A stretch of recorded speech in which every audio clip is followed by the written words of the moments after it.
Hi, I'm Warwick Ross. This is Team Zimbabwe. You're listening to Hater FM. Yes, brilliant. Good afternoon and welcome to the Lunchtime Express with Enrico Alfonso. Joining me today is Team Zimbabwe and Warwick Ross, the director, and their new movie, Blind Ambition. Hi, guys. Hi, how are you? How's it going? Awesome. Yesterday I had the amazing opportunity to actually watch a early screening of the movie, and it was absolutely phenomenal. I have shared my reviews online, but it was truly such an inspiring story, and I'll let you hear more from these guys about what it's about. But really, just from my side, it was an amazing documentary. And over to you, Ken. Either I think Joseph or Warwick just explain what the movie is about or the documentary is about.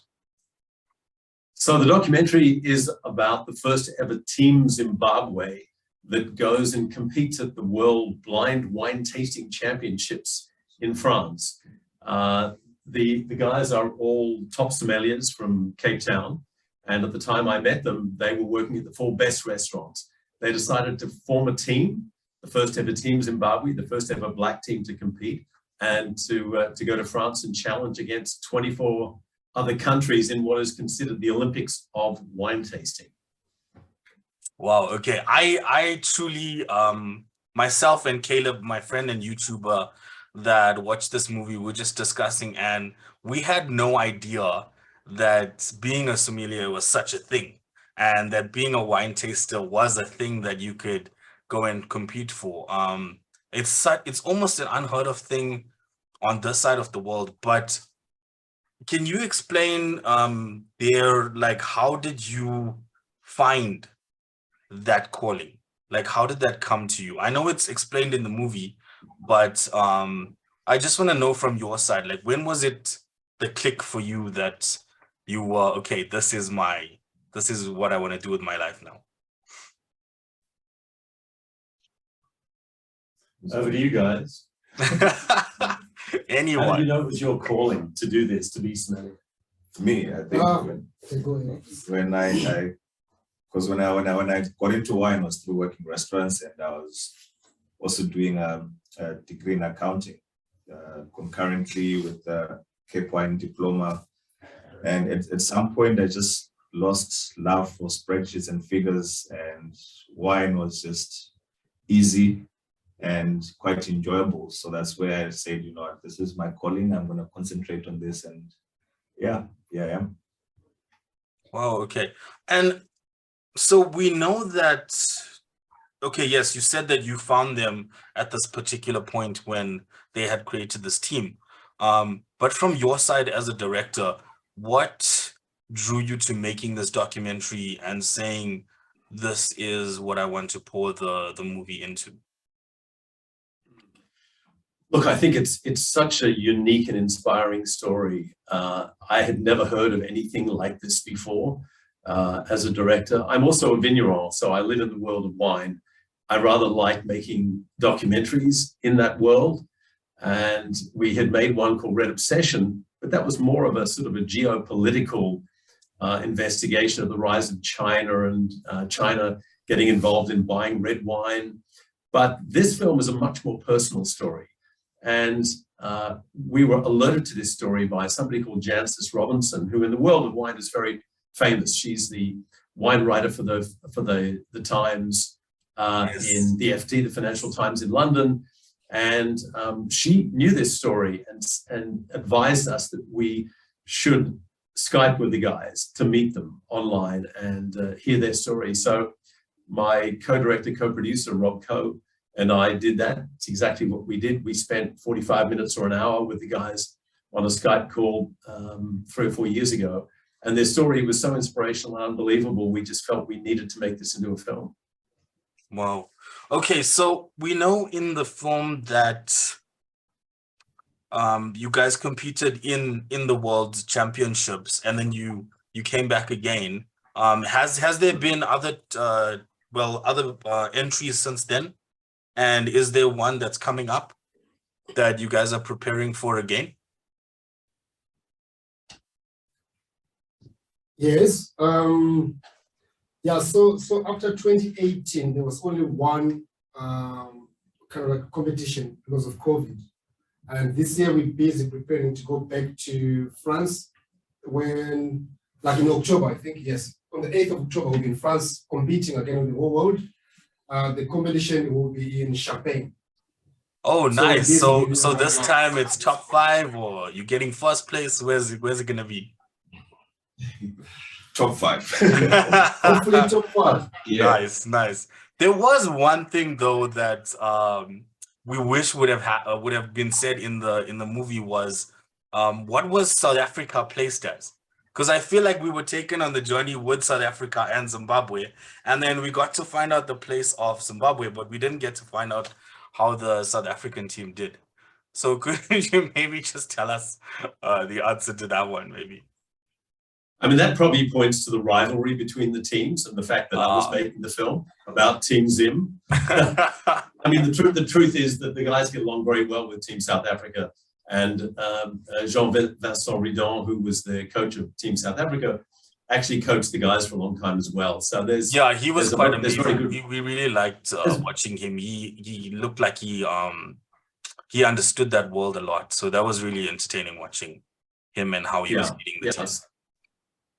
So look, I think it was how Team South Africa went. They did very well. Our focus was Team Zim. Okay, awesome. This next part is more along the lines of asking, a sommelier, like, what is their favorite wine? The easiest one. What's your favorite wine? If each of you could just answer, what's your favorite wine to drink? The one in a glass. Wow. What's in the glass? But I've only ever seen you guys take sips. You don't really drink the wine, so. Now, for me, I like my Rieslings so much. Because I can smash a bottle by myself without sharing. Awesome, Melvin. Syrah. Let's hear from you. What's your favorite wine? I'm more of Cape Classic and bubbly person. Tedeschi? Am I saying that right? Yeah, Syrah, Chardonnay, Champagne. Nice. And Joseph? I like Chenin Blanc. I mean, it all depends on the occasion. But in most cases, I enjoy Chenin Blanc. It's white. It's really like Syrah. Awesome. And now for some kind of recommendations, we would like to know, and this is from social media, they want to know what's an affordable wine that they can get for themselves, but that's still quality, that they can relax with, but that's not going to break the bank. You mean here locally? Yeah, locally, South Africa. Kumusha. They can get Kumusha. It's very affordable and good. Wait. Isn't that your label, though? Is it one? I love it. I'm like, wait, I heard that before. Look at someone's wine, you get like very good wine. Kumusha in Mosi, if you're bubbly, there's Mukanya. You're gonna go old world. He's making Zimbabwe bristling. So that's what they can buy. All those wines are affordable. Lovely. Okay, and then the premium option. So which is one that they can save up for and actually sort of indulge in when they want to? Look, like premium side, I mean, price sometimes doesn't determine premium. Yes, the price can be higher, but then the wine probably won't be really palatable or quite really match the price, which is being asked by these producers. But there are so many of them, really. I don't want to mention names, but there are so many men of very good wines in South Africa. Okay. Is there one that's like on the top of your head that they can sort of splurge on if they want to? Jesus Christ. Look, you put me in the corner because all these wine producers, they really help me and help the team in a way. So I can't mention one. Okay. We'll circle back to that one. All right. This one's for the director.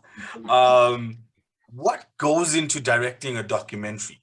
Like, could you talk to everybody about that kind of process and what you had to go through to get a documentary, you know, finish a whole complete documentary?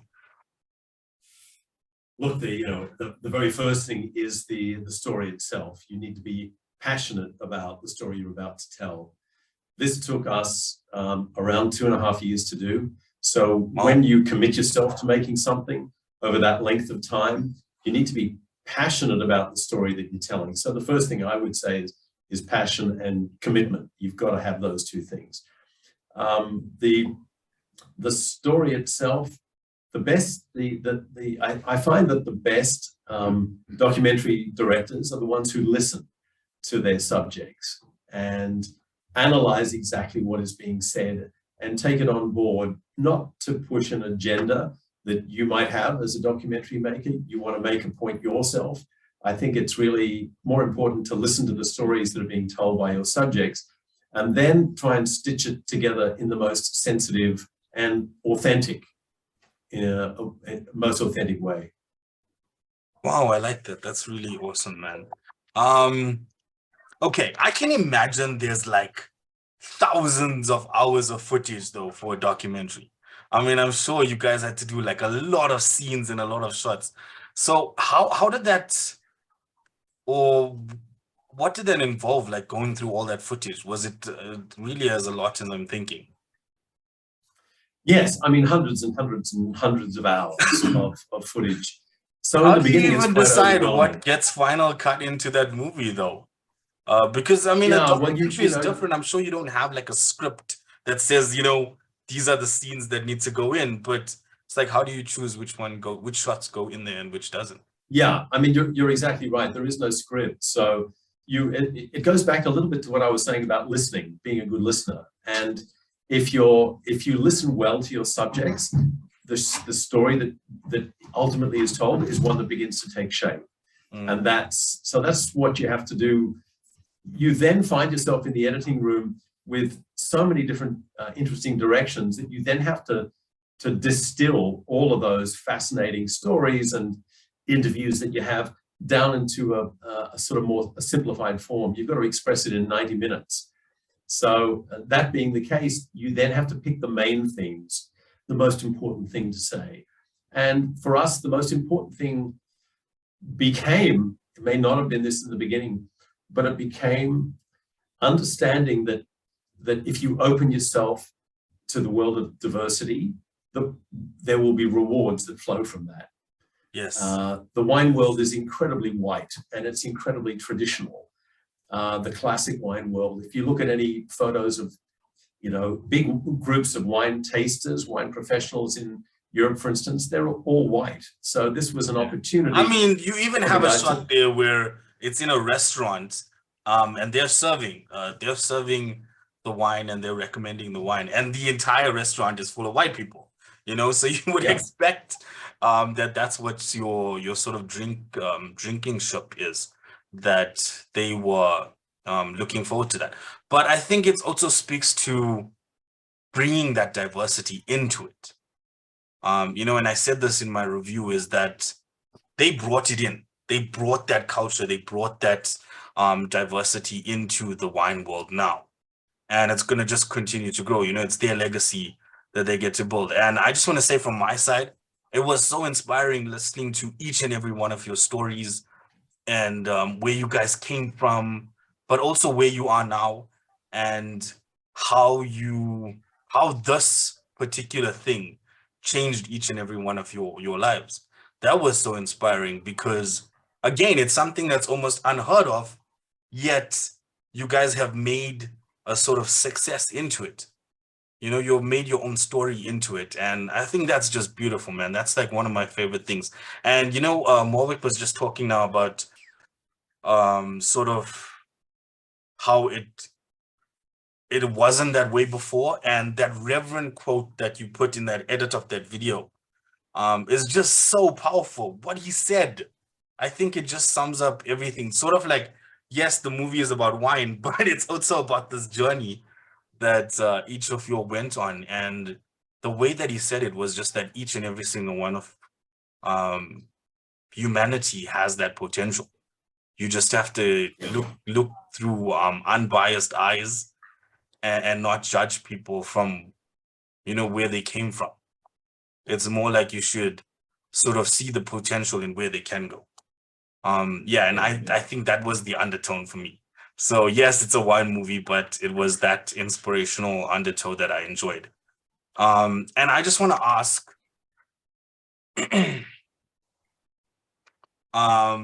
what do you think is the message that you would like for this movie to sort of leave with people?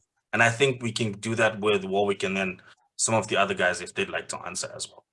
Like, what is the ultimate message that you would like to share with everybody? I mean, for me, and as I said, it may not have been this in the beginning, but the more it developed, it certainly is this now. And that is to open yourself to the rewards that diversity will bring. And I think the world in general is not very good at this. They tend to protect their sphere, you know, they protect their world.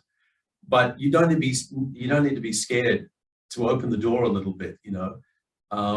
You'll become enriched if you embrace this idea of diversity. You know, let's see what happens when you do that. It can only make things better. I think that's the message. Okay, awesome. And Joseph, what would you like people to know or feel when they watch this movie? Look, I think it's going to change lives. I mean, that's what I actually think this is going to be the impact of the documentary, because we would like a rural boy born in Africa really gets inspired with this documentary and do something positive or work around it. And also would like the wine world to be transformed in a very good way. Transformation doesn't mean that we need to overhaul, like completely change whatever is on the surface, on the ground, but those who are on the ground can work with the new ones and groom them. You know, that's what we need. The world needs to wake up.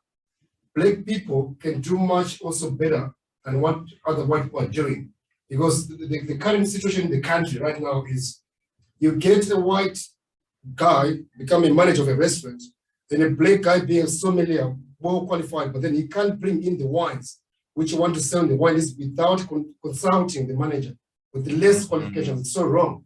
So that has to change. Wow. Yeah, that is a lot to digest, man. But definitely, I'm hoping that happens too. Okay, so just quickly, how was, I think this is just the ultimate question, because I really want to know, what is tannins? Can someone please answer me? What is tannin? So tannins come from different forms. So it's that drying sensation that you get in your mouth or on your palate. So that comes from either the skins of the grapes or the barrels themselves. Wow. Where the wine will be aged, yeah. Amazing, man, amazing. Well, okay, Warwick, I just wanted to give you a shout out for this one scene in the movie where it's those jacaranda leaves and they're arcing, and then you've got a little kid running in slow motion. That was just such a beautiful shot, man. I truly, it felt so amazing, especially in that moment in the film. I just loved it. That was just truly beautiful. Okay. Hi, I'm Warwick Ross, and this is Team Zimbabwe. You're listening to Hater FM, and we've made the film Blind Ambition, which opens on the 29th of July in South Africa. So please go and have a look and enjoy. Awesome, awesome, brilliant. Thank you guys so much for joining us on Hater FM. It has truly been a pleasure. Amazing, inspiring stories, and I wish everybody all the best for everything in the future, and good luck with all the wine labels. I know it's going to be great. Thanks for the recommendations. Thanks. Thank you. Thanks very much. Bye.